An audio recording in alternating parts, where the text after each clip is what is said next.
Shocking news of FIFA world cup ಗುರು.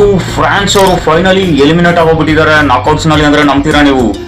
ಏನ್ ಗುರು, first time in complete 15 years ಅಲ್ಲಿ ಇಷ್ಟು ವರ್ಸ್ಟ್ ಆಗಿ ಆಡಿರೋದಂದ್ರೆ France team for the first time ಗುರು. ಈ ಸ್ಪೇನ್ ಅವರು ಹೆಂಗ್ ಆಡಿದಾರೆ ಅಂದ್ರೆ ನಿಮ್ಮ ಅಟ್ಯಾಕ್ ಗೆ ನಾವ್ ಎದ್ರಲ್ಲ ಗುರು, ನಮ್ಮನ್ನ ನೋಡಿ ನೀವ್ ಎದುರ್ಬೇಕು ಅಂತ ಪ್ರೂವ್ ಮಾಡ್ಬಿಟ್ರು. ಅದೇ ಹೇಳ್ತಾರಲ್ಲ, we are not in danger, we are the danger ಅಂತ ಪ್ರೂವ್ ಮಾಡೇ ಬಿಟ್ರು ಗುರು ಸ್ಪೇನ್ ಅವರು. ಫಸ್ಟ್ ಆಫ್ ಆಲ್ ಕ್ರೆಡಿಟ್ಸ್ ಕೊಡ್ಲೇಬೇಕು ಮಿಡ್ ಫೀಲ್ಡ್ ಗೆ ಗುರು ಸ್ಪೇನ್ ಅವ್ರದ್ದು. ಪೆಡ್ರೋ ಪೋರೋ ಅವರ second goal, Dani Olmo crucial player ಗುರು ಇವರಂತೂ ಸ್ಪೇನ್ ಗೆ. ಮತ್ತೆ ಫೇಬಿಯನ್ ರುಯಸ್ ಏನು ಫುಲ್ ಫ್ರಾನ್ಸ್ ಅಟ್ಯಾಕ್ ನಾನೇ ಸೈಲೆಂಟೇ ಮಾಡ್ಬಿಟ್ರು ಗುರು. Hats off to all the Spain players ಅಂತ ಹೇಳ್ಬೇಕು. And first time Kylian Mbappe ಅವರು ನಾಕ್ಔಟ್ ಆಗಿದ್ದಾರೆ. ಅಂಡ್ ಫ್ರಾನ್ಸ್ ಸಹ ಲಾಸ್ಟ್ 3 ವರ್ಲ್ಡ್ ಕಪ್ಸ್ ಅಲ್ಲಿ ಫಸ್ಟ್ ಟೈಮ್ ನಾಕ್ಔಟ್ ಆಗ್ತಿದ್ದಾರೆ.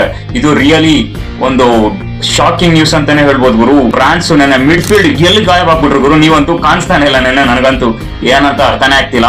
ಬಾಕಿ ಸ್ಪೇನ್ ಅವರು ಫೈನಲ್ಗೆ ರೀಚ್ ಆಗಿದ್ದಾರೆ, ಒಳ್ಳೇದಾಗ್ಲಿ. ಮತ್ತೆ ಇವತ್ತು ಮ್ಯಾಚಸ್ ಇದೆ, ಅರ್ಜೆಂಟೀನಾ ವರ್ಸಸ್ ಇಂಗ್ಲೆಂಡ್. ನನ್ನ ಪ್ರೆಡಿಕ್ಷನ್ ಅಂತೂ Argentina will win the match ಅಂತ ನಾನು ಹೇಳ್ತೀನಿ. ಬಾಕಿ ನೀವೇನ್ ಹೇಳ್ತೀರಾ ಅಂತ ಕಮೆಂಟ್ ಮಾಡಿ.